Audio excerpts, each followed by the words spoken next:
So after the game yesterday where we lost in a very, very embarrassing way, very, very disgraceful way against Albacete, I went straight to sleep, man. I uploaded my match review on my main channel and I went straight to sleep. But a lot of people have asked me to react to Arbeloa's press conference yesterday.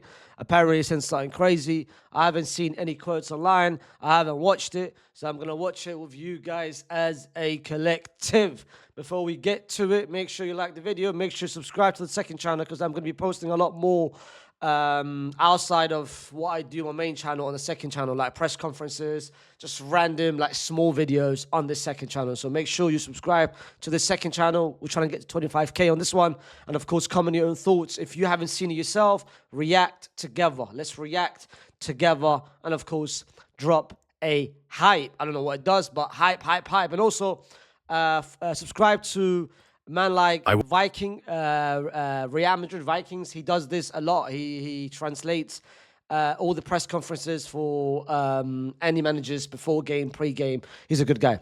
Anyway, let's go straight into it. I want you to explain the reasons behind this elimination against a second division team and what label you would put on this elimination. Let's see how he says it, bro. Like, I've had enough of the PR nonsense. I've had, honestly, enough of the managers just giving what the board want to hear and what the players want to hear. I wanna see you say, yo, the players was shit. I want you to come on and say, I didn't like the attitude. I didn't like, there was no urgency. Everyone can see it. So you don't need to lie to us. Let's see, though. Well, at this club, even a draw is already considered bad, a tragedy. True. So imagine a defeat like this one. It's painful. I'm sure all our fans feel the same, especially we feel more than you guys, trust me. when it happens against a team from a lower division. Although we already know here how difficult any opponent can be. We saw it as well in the match against Talavera, how that game played out. From here on, we have to improve. If there is one person responsible and to blame for this defeat, it's clearly me, because I'm the one who made the decisions regarding the starting lineup, how we wanted to play, and the substitutions. I can only thank the players for the welcome they gave me, for the effort they made today, and now try to help them Wait. Go back. the one who made the decisions regarding the starting lineup, how we wanted to play, and the substitutions. I can only thank the players for the welcome they gave me, for the effort they made today. What effort? What effort did you see on the pitch which you were happy with? Beside the 7 minutes where we tried to chase the game. What effort? Arbeloa. And now, try to help them recover emotionally and physically, of course. And from there, improve and focus on Saturday's match. Yeah, you know what, guys? I thought I would see something in the press conference. I thought, listen, with Arbeloa, you know what? I'm gonna give my thoughts afterwards. I wanted to ask you about the squad selection. You left out players who, unless you tell me otherwise, were not injured and are usually starters. At any point, given how the match was going and the result, did you miss them today? No. I was convinced that the squad selection was the right one, and I still think so. Of course, because look at the players that we have. We should be beating Albacete, who's in the second division, and who's 19th in the second division. You don't need the likes of Mbappe, Jude, and the biggest players to be a second division club, bro. Now, I believe the team I fielded and the players on the bench made up a strong team. I said yesterday in the press conference that I consider this squad extraordinary, full of great players, very talented footballers, difference makers. Obviously, for them it's not easy, with just one day and a new coach, to try to do everything I asked of them. As I've said, I feel fully responsible for this defeat. For me, the important thing now is to start working, help them recover emotionally and physically as well. We clearly have many players to bring back to their best physical level. From here on, it's about working and preparing Saturday's match. He's saying, put this on me, put this L on me. Losing in Albacete is considered a failure by many Madrid fans. I don't know how you would describe it. Yes, we had the press conference yesterday, right? I said it then. I'm not afraid of failure. Anyone who wants to label this defeat as a failure, I understand it perfectly. If I've learned anything in life, it's that failure is part of the path to success. Yeah, so let's give me life motivational advice, fam. How about you give me some wins, yeah? How about you give me some wins? Yeah, how about you be honest? Man's out here giving me some life advice. Nah, bro, I didn't sign up for that. If I needed some life advice, I could go to a therapy session right now, fam. You should not be telling me about no life motivational advice or life whatever, fam. For me, they're not opposite directions. This is something that will make me better, and that has to make all of us better. It's a starting point where there is a lot to improve. But yes, I'm not afraid of that word. I've failed many times in my life. I've suffered painful eliminations, including in cup competitions, even worse than this one. He's not lying. He's not lying. Who remembers? If you know, you know. He ain't lying. And with full motivation and excitement, I'll return to Valdebebas tomorrow to work with my players and prepare Saturday's match with maximum dedication. This, by the way, this ain't the worst defeat that Madrid has faced in this club competition. Like, by the way, the Copa del Rey, it's been a curse. It's been a massive, massive curse, bro. Since 2011, we've only won 3. So imagine this, for 16 years, we've only won it 3 times. And during that period, imagine the amount of bad result we've had, even before 2011. Even before 2011. We've had exits, we have been banned, fielding a player which shouldn't be playing. Like we've had a lot of embarrassment in this competition. Hoping things go much better than today.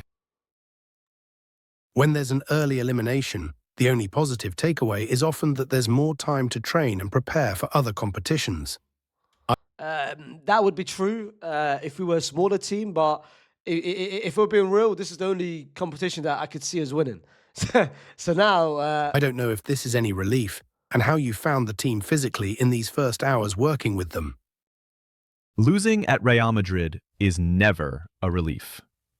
It does have consequences that can be positive if we look at the extra time we'll have to work. But losing today was not our objective. From a physical standpoint, we clearly have a lot of room for improvement. That's what... Just say we're cooked, bro. You don't need to drop the nice little professional answer.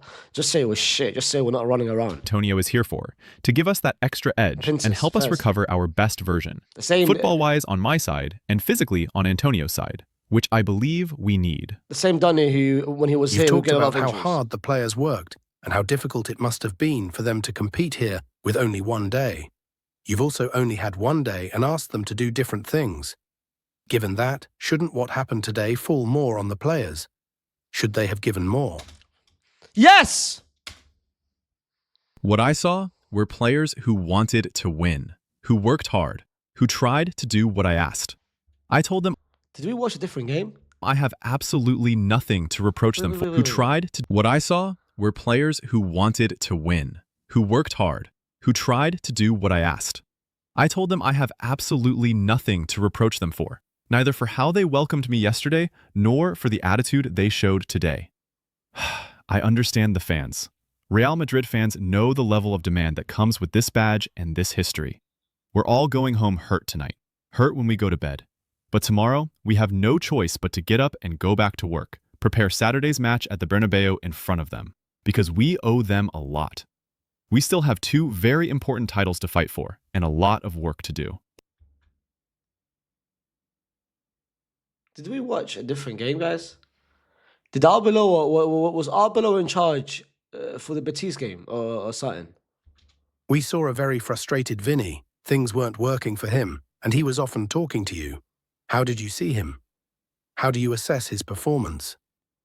For me, it was already positive that, given everything he's been through, the great efforts he made last week, including a long trip, he wanted to be here, to play all the minutes. His willingness to help the team, to take responsibility, to try to beat his man, to never hide. That's the Vinny I want to see, a Vinny who dares, who takes responsibility, who is decisive. Like everyone, he'll have better days and worse days, but I saw a committed Vinny, a captain Vinny, and that's the Vinny I want. I'm sure he'll give us great nights, I'm convinced of that. And if Madrid want to win titles, we need his best version. That's true. You've taken the blame. You've also spoken about the players' attitude, but I don't know if there's anything more you need to say to them. From now on, will there be that so-called whip getting stricter? You've only been here one day, but the team's season hasn't been great, and people are pointing the finger at the players. And he's not going to get strict. The way I'm hearing him talk. I said it yesterday as well. Any Real Madrid player is extremely demanding of themselves. Otherwise, they couldn't be here. That self-demand is very high. In the dressing room, nobody was happy. They were the first to want to take on their share of responsibility. As I said before, tomorrow at 11, we'll be in Valdebebas ready to improve, to work, and to get excited again about Saturday's match. This club is very demanding, but great teams show themselves in moments like these, in difficult situations. That's when we need to be most united and clear about what we want and how we want it. My job is to help them improve in every way I can, knowing that the time we have is limited. Tomorrow at 11, we'll be back at Valdebebas working to put in a great performance on Saturday. With hindsight, everything is analyzed differently, but you left many first-team players in Madrid. Do you regret leaving so many No, he said no, bro. Let it players go. behind? No, I don't regret it. Even right now, I would do the same again. I brought a team capable not only of beating Albacete, but of beating any team in the world with the players who took the field. Calm down, man. I get it, bro. You wanna show support. You wanna chill, bro. Wallah, fries. I don't have a squad of 6, 7, or 11 players. I have a fantastic squad of extraordinary footballers. It's a privilege and a luxury to coach them, and Including Fran Garcia, Falamendi, Ceballos, Alaba. I'm convinced the squad selection was correct. I'd do it again 1,000 times. Do you think this defeat could define you? That you'll have to prove a lot so that this elimination isn't constantly remembered? I've lost many times in my life, in tough defeats, in difficult moments, and I don't think defeats define you. What defines this club are victories, full trophy cabinets, titles. That's what truly matters to me. I'm not here to build my resume. I'm here to help the club continue being the best in the world and to add more time. I'm not here to build my resume. You know what that means. He knows that he's out very soon. He knows that he doesn't have time to build as much resume as possible. And he knows he doesn't have time to build a great CV and win trophies for years to come. He knows himself that he's only here for a short period of time. Titles to the trophy cabinet, not to improve my resume or be considered a better or worse coach. Madrid have lost their second title in 72 hours. It's not very common. It's a hard blow. The president didn't travel today. You'll probably speak with him tomorrow. How do you explain this defeat to Florentino? That is a ruthless question, Allah. That question is ruthless. What are you saying to your boss, basically? That's a ruthless question. You know, Spanish media, yeah? Spanish journalists, they don't care, Allah. Perez.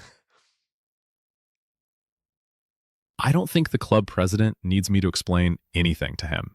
He knows far more than I do about this, with the experience he has, 25 years as president, and much longer as a Madrid fan. Yeah, nice. I like that. Very, very smart, diplomatic answer. I love it. Throw it at him. Say, you know what? He knows. He's been here for a while. He knows the history of this club. That's a good answer. We are a winning club that has also suffered painful defeats. Here, we only look forward. That's what we're going to do. Focus on La Liga and the Champions League. Those are our two main objectives, and this has to be left behind. You said earlier that you asked a lot of the players in very little time, and based on what we saw, they weren't able to fully absorb or understand it. What exactly did you ask of them for this match? Many things. When a new coach arrives, he brings new ideas, a different way of working, preparing matches, setting objectives. I definitely asked for different things, and this context has to be understood. That's why I fully assume my responsibility, because what happens on the pitch is the coach's responsibility. When the team plays badly, it's because I disagree. I haven't been able to make it work better with these players. I'll always accept that responsibility. From a footballing point of view, what worried you most today, and what do you see as most urgent to improve starting tomorrow? We're going to face many teams that defend deep in their own half. We need much quicker ball circulation, make opponents run, not just side to side with the ball, but also behind us, greater positional interchange, and clearer ideas. Obviously, that's not easy to achieve in one day. That speed is essential to break down defenses like the one we face today and will face many times again. We also need to recover from the injuries the team has suffered, get all the players healthy, help them regain joy and enjoyment, and physically bring them back to their top level. Guys, I want to. I think you guys have seen it. I think you guys have come up with a conclusion about how Arbeloa is as a manager. Let's just be real. Let's just say how it is. He is basically there just to please the players. He's there to give them some good words. He's there to satisfy the board, satisfy the players. He's giving the answers which the players want to hear, as in, I love the players. I can't fault them for today, which you can. You can fault them for today. Today was all them. I take full responsibility. Why taking responsibility? It's all them. The player, the defeat comes down to them, not to you. But this is what he want to do. He want to showcase to the players that I'm with you. I'm supporting you. I'm backing you no matter what. I'm dying for you. But can you do the same for me? That's the kind of message that he's throwing to them. And as for the board, he's giving them answers which the board want to hear, because he's here for the interim basis. I think he made it very clear that I'm not here to build a trophy cabinet, which basically means he's not here for a while. And I think the board told him that. I think the board told him, listen, we're going to be honest with you, Arbeloa. We're going to be looking for a new manager in the meantime, but you're here, and if you do well, you might stay. And I think he knows deep down he's not going to be here for a while. So hence the reason why the trophy cabinet answer was very simple, very straightforward. The answers is we've seen it before. We've seen it. It feels like a puppet. It feels like a person forced to say these things. But I would respect Arbeloa way more if he actually came forward with it. But I don't expect him to do it. I know it's hard for him to do it. I'm not expecting him to say to come in ruthless saying, no, this is all of them. I'm not. This is just a wishful thinking. This is just me thinking, loving what I want to think. Maybe the Jose style, but clearly not. Clearly not. I think he's still new. I think he understands that he can't do that as of right now. Maybe a month in, but the press conference is not great. It's not what I want to hear. He made it very clear the fans would be upset. The fans are upset. The fans are upset, but the fans would be even more upset hearing that kind of bullshit coming out of your mouth. Like, this is the kind of shit that it pisses me off even more. Especially if that's not accountability. You saying it's all on me, that's not accountability. That's just taking ownership of something that you shouldn't be taking, fam. You shouldn't be taking. But listen, I'm going to be doing more of these, trust me, on the second channel. So make sure you subscribe to the second channel. Put down in the comment section what you guys made of this interview. Like the video. Subscribe, of course, to the guy who made these dubbed, because it's all actual answers. It's not AI on it. I mean, it's AI, but he translated most of them from what I believe. But anyway, enough yapping. Subscribe to the second channel, because we're going to be posting a lot more content on here. Peace.